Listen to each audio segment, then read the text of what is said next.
Est-ce que tu es quelqu'un qui est dynamique, qui est dans l'action, qui cherche vraiment à faire tout très parfaitement?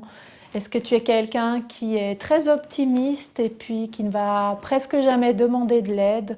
Tu es toujours assez fort pour t'en sortir et du coup tu montres pas du tout que tu pourrais avoir des vulnérabilités. Ce qui fait que les gens peuvent des fois te trouver un peu froid ou froide.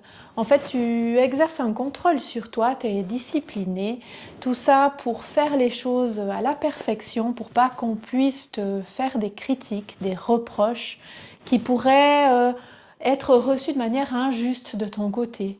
Alors que tu fais toujours de ton mieux. Si tu t'es reconnu dans cette description, écoute bien la suite parce qu'on va parler de la blessure d'injustice. La blessure d'injustice, elle apparaît entre l'âge de 4 et 6 ans avec le parent du même sexe que toi. Donc avec ton père si tu es un homme, avec ta mère si tu es une femme. Et alors, peut-être que dans l'enfance, à ce moment-là, tu as souffert de la froideur de ton parent de même sexe. Tu as souffert d'être coupé de ta sensibilité. Tu as souffert de ne pas pouvoir t'exprimer.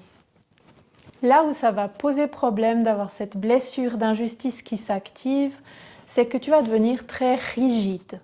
Et puis tu vas te sentir agressé, attaqué, comme si on te faisait vivre encore une injustice.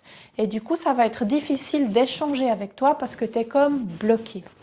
L'émotion que tu vis le plus, c'est vraiment la colère. Chaque fois qu'une situation te fait te sentir injustement agressé, eh bien, tu risques de te mettre en colère. Et là où tu gagnerais vraiment à travailler, à te libérer de cette blessure, c'est de t'ouvrir à toutes les autres émotions qui existent, à vivre aussi de la tristesse, à vivre aussi des joies intenses, à pouvoir montrer aux autres que tu as des vulnérabilités.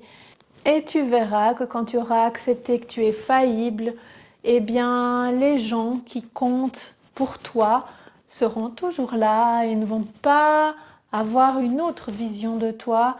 Ta vulnérabilité et tes failles, ça fait partie de toi et tu as le droit de les avoir, de les ressentir, de les montrer et d'être entouré. Tu n'as pas besoin de tout réussir tout seul ou toute seule.